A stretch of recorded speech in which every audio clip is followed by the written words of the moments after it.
Catherine. Bonjour Claude. Dans l'interview, vous avez souhaité ne pas être seul et de faire en sorte que votre collègue Émilie soit avec vous. Mais pourquoi? Ça n'aurait pas eu de sens de faire ça sans Émilie. Mais pourquoi? Parce que l'intégralité de tout ce que j'ai fait, je ne l'ai pas fait moi justement, mais nous l'avons fait ensemble. Depuis le départ, depuis la première idée, depuis le premier pas qu'on a fait, tout a été fait ensemble. Alors, si tout a été fait ensemble, je suppose qu'en venant dans la classe, dans votre classe aujourd'hui, j'aurais pu venir dans la vôtre. C'était exactement la même chose. Et alors, comment vous fonctionnez? Alors, moi, j'aimerais comprendre comment vous fonctionnez. Vous travaillez ensemble, mais comment? On se retrouve dès qu'on a un temps libre, en fait, dès qu'on n'a pas cours, on est ensemble, en salle de prof, en réel, essentiellement en réel. Oui. Et on construit tout. On se répartit le travail. On se répartit le travail. Alors, comment on se répartit le travail? Je prends l'exemple d'aujourd'hui, ce cours sur l'infrarouge, sur les spectres. Comment on se répartit le travail? Comment vous êtes-vous réparti le travail là? Pour ces chapitres-là, on avait une base de nos cours avant d'inverser la classe. Et donc, on repart de ces activités, on les transforme pour l'adapter à notre nouvelle méthode de travail, on va dire. Et puis une va travailler sur une activité, par exemple, l'autre va pouvoir la relire. Mais après, ça va pas être figé, une qui fait, l'autre qui relit. C'est inversé tout le temps aussi également dans notre travail. Tout est partagé. Voilà, c'est ça. Et puis on a une complète confiance dans le travail de l'autre. On sait qu'on fonctionne de la même manière. On sait que certaines tâches seront plus pour moi, d'autres plus pour Émilie, et puis d'autres seront, ça dépendra des fois. Alors, exemple, pourquoi ça serait plus pour vous que pour Émilie? Émilie est plus douée sur la vue à long terme, penser, ah oui, mais n'oublie pas, après ce chapitre, il y a un autre chapitre, alors que moi, je suis dans le travail de maintenant et je vais oublier ça. Tout à fait. Moi, j'aime bien aussi préparer parfois la correction des exercices. Séverine va être très à cheval sur la mise en page des documents. Donc voilà, c'est un partage constant. Alors, vous parlez d'inverser. On inverse quoi? On essaye de faire en sorte avec les élèves qu'il n'aient plus de travail à la maison et faire tout le travail, si possible, en classe. Oui, donc le constat de départ, c'était que les exercices à la maison, c'était fait ou pas fait. Il fallait repasser plein de temps à les revoir ou alors vérifier, faire des punitions.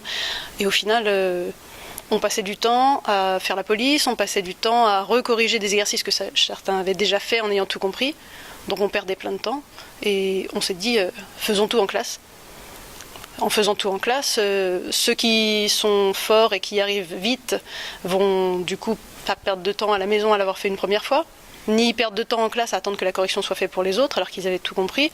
Et ceux qui avaient des difficultés qui n'auraient peut-être pas réussi à la maison pour se prendre après une punition en classe, eux vont être tout de suite dans l'exercice et s'impliquer dedans. Ils vont être accompagnés en direct pour pouvoir le réaliser au mieux sur place. Certains disent on ne peut pas faire de classe inversée sans vidéo à la maison, hors temps de classe. Vous, je n'ai pas vu un seul ordinateur, je n'ai pas vu de vidéo, et pourtant vous inversez. Oui, toutes les deux, on n'est pas très numériques, on va dire. On préférait un travail sur papier. Donc les élèves ont des activités préparatoires qu'ils font en classe, mais qui préparent au cours. Après, ils complètent le cours en s'aidant du livre et des activités qu'on a préparées. Et après, ils ont les exercices à faire pour appliquer tout ça. Tout est centré en fait sur ce document, sur ce plan de travail que vous leur distribuez. C'est ça. C'est lui qui demande le plus gros travail. Le plus de réflexion en tout cas sur la mise en route pour aider les élèves à travailler. Oui, c'est ça, il est central et il regroupe tout le reste en fait. Quand on prépare, il faut en permanence faire des allers-retours entre les activités et le plan de travail, qui ne fait pas que plan de travail en fait, il fait plus que ça puisqu'il fait aussi question de cours. Le cours est présenté sous forme de questions. On ne va pas dire la deuxième loi de Newton c'est ceci, on va dire quelle est la deuxième loi de Newton. Ce serait en fait les questions qu'on donnerait en interrogation de cours. D'ailleurs c'est ce qu'on fait, les interrogations de cours, c'est exactement reprendre les questions de la fiche de cours. Et comme ça, ils sont préparés, ils savent déjà quel genre de questions ils peuvent avoir en interro. En d'autres termes, à l'interrogation écrite, il n'est pas question de leur poser d'autres questions que celles que vous avez préparées dans l'ensemble de toutes les questions que vous avez faites? Oui, alors tout à fait. Que pour les interros de cours, oui. Pas pour les contrôles, on est bien d'accord. D'accord. Mais quand ils arrivent en interro, ils savent sur quoi ils sont interrogés, il n'y a pas de surprise. C'est vraiment pour les mettre en confiance aussi, puisqu'ils savent sur quoi ils vont être interrogés et ils connaissent exactement les questions. Donc le mot confiance, c'est la deuxième fois que vous l'utilisez. C'est important, je pense. Confiance entre profs? Il y a de la confiance entre tout le monde, entre nous, Oui. entre nous et les élèves, et entre les élèves également. Puisqu'ils se font confiance aussi, ils s'aident entre eux. Donc, Alors certains élèves m'ont dit, l'avantage qu'il y a à expliquer à un camarade, c'est qu'en fait, quand on explique, on comprend mieux. Et le camarade, il dit, l'avantage qu'un camarade m'explique, c'est que moi, je comprends mieux. normalement, quand on explique, effectivement, on comprend mieux. Donc, c'est vrai que ça aide les élèves, lorsqu'ils expliquent à leurs camarades, de passer encore un cap supérieur dans la compréhension du cours, quoi. Mais alors, le rôle du professeur se résume à quoi alors pendant le cours? Nous, on circule, on arbitre quand ils ne sont pas d'accord entre celui qui explique et celui qui questionne. On vient quand il y a des difficultés de plus haut niveau, en fait. Et par rapport à ce que vous disiez sur... Le cours magistral, Oui. de temps en temps, il y a des élèves qui peuvent demander une explication. On peut faire un petit coup de sonnette pour dire là, je vais faire une explication là-dessus. Et il y en a une dizaine, une quinzaine qui se lèvent et qui vient écouter au tableau ce qu'on raconte, quoi. D'accord, Voilà. mais pas pour tout le monde a priori. Que pour ceux qui sont intéressés. Tout à fait. Donc, cette partie-là, vous le réservez à des élèves qui sont dans besoin et vous leur répondez aux questions qui... Voilà, c'est ça. Alors, nous sommes devant un tableau Oui. Excel, qui est en fait un outil de pilotage de votre classe, non? C'est ça? C'est ça, ça nous permet de circuler dans la salle et sans être sur le dos de chaque élève, de savoir où ils en sont. Donc ça, ce sont toutes les activités que nous réalisons. À chaque fois qu'ils avancent, ils viennent cocher, ça se colore, et donc on voit bien les groupes qui sont en retard, ceux qui ont des difficultés, où il faut aller voir ce qui se passe. Et l'objectif, c'est quoi pour vous? Oui. Ça permet de bien voir où en sont les élèves. Si on voit qu'il y a un groupe qui est très en retard, on va aller se diriger vers ce groupe, même s'ils n'appellent pas, pour voir les difficultés qu'ils rencontrent. Et l'objectif, c'est de faire en sorte que tout s'est terminé et Tout à fait. est atteint l'ensemble des objectifs. non? Tout à fait, oui, oui. Et ce sont les élèves qui saisissent eux-mêmes ces données. Oui, tout à fait. J'ai entendu la cloche Ah oui. durant ce cours. C'est vous qui aviez appuyé dessus? Alors, certaines fois oui, d'autres fois non. Quand le niveau sonore s'élève un peu, forcément parce qu'on travaille en groupe, donc ils travaillent à 4, ils font un peu de bruit, il y a une cloche d'hôtel sur laquelle on sonne et ça permet de baisser le niveau sonore. Ouais, j'ai constaté effectivement le niveau sonore immédiatement s'est abaissé. J'ajoute que l'élève qui était en train de parler, elle-même s'est mise à chuchoter. Je n'ai pas pu d'ailleurs enregistrer ce qu'elle disait, mais elle chuchotait. Quel est le retour que vous avez, vous, sur cette méthode? Moi, je suis très contente. C'est très agréable dans le travail. C'est beaucoup moins de stress. Et je ne pourrais pas revenir en arrière dans la pédagogie, on va dire, plus classique. Ce serait impossible pour moi. Mais du coup, on connaît mieux les élèves, on passe du temps avec eux, à chaque table, on a le temps. S'il y a un élève qui a vraiment une difficulté, on arrête de dire ça c'était le programme de l'année dernière, on n'a pas le temps maintenant. Là, on a le temps maintenant, viens, on s'assoit et on passe 10 minutes à réexpliquer ça qui était le programme de première. Alors C'est là, pas un tout à problème. l'heure, sur un exercice de chimie, et de chimie organique en particulier, des élèves n'avaient pas compris la lettre E qui figurait dans l'exercice et vous êtes allé leur expliquer. Voilà, c'est ça. Donc, du coup, c'est possible puisque toutes les autres sont au travail indépendamment. Alors, ceci étant, in fine, tout le monde n'arrive pas au même point, puisqu'il y en a qui sont en avance, mais on est sûr que tout le monde arrive au point final que vous aviez fixé?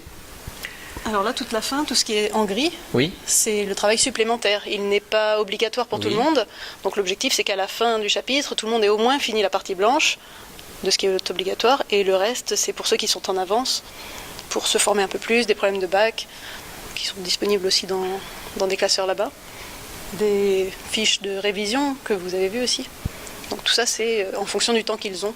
Et aussi, souvent, les fiches de révision en fin de séance, quand ils sont un peu déjà fatigués, ils prennent les fiches de révision, ça permet de continuer à travailler en étant un peu moins scolaire et un peu plus rigolo pour eux.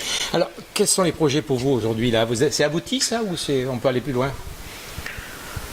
Ah bah alors, il y a toujours de la progression, après c'est le temps qui manque un petit peu pour tout faire en même temps. Sur quoi vous réfléchissez? Alors, moi, on aurait aimé aussi développer un peu plus peut-être les tableaux au mur. On avait pensé aussi à l'évaluation par... on avait réfléchi à l'évaluation par compétence. Quand on a été au CLIC 2018, nous avons vu Monsieur Guyon. Voilà, Monsieur Guyon qui présentait le logiciel Sacoche. Et ça nous avait bien plu, ça nous a donné bien envie. Et donc, peut-être que l'année prochaine, on se lancera. Peut-être. Alors, moi je suis venu dans votre classe parce que vous apparaissez dans la carte interactive qui est proposée par l'association Inversion la classe quant à l'organisation des classes ouvertes dans le cadre de la CLIS 2019. Pourquoi avoir proposé d'ouvrir votre classe? Alors, quand on s'est lancé, on a lu un tout petit peu d'informations là-dessus. On a lu un livre qui s'appelle La classe inversée. C'est de Sam C. Bergman. Oui, c'est ça. Et puis on s'est dit, allons-y, ça a l'air génial, faisons ça. On avait déjà mis quelques pas dans cette direction-là, mais sans... Bon, c'était encore débutant, et on s'est dit, allons-y, puis on a fait tout ça d'un coup, en fait. Voilà, on s'est a vraiment lancé. sauté le pas d'un coup. Et ensuite, on est allé sur Twitter, mais ça c'était plus tard, quand on était vraiment déjà dedans, alors après, au courant de la première Et année. c'est quoi Twitter pour vous? Alors Twitter pour nous, c'est comme un magazine de pédagogie, dans lequel il y a des rubriques et des choses intéressantes. D'accord. Je sais que certains en parlent comme une salle des profs améliorée. Oui. Mais C'est une collègue que j'ai interviewée qui m'a dit, pour moi, c'est la salle des profs de demain. je sais, mais pour nous... Comme on travaille ensemble, c'est vrai que c'est vrai. on se retrouve pas toute seule à faire ça, donc c'est vrai que...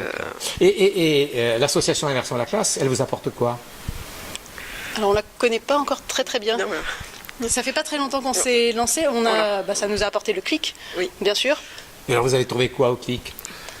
On a trouvé des présentations passionnantes, on est ressortis émerveillés. D'ailleurs, on a amené 7 collègues de l'établissement, je crois, Oui, c'est ça. 7 collègues. qui n'étaient pas au courant et qui ne savaient pas. On leur a fait de la pub, allez, ça a l'air génial, venez. Et puis on était toutes émerveillées. Donc si on recommence un clic cette année, vous y serez?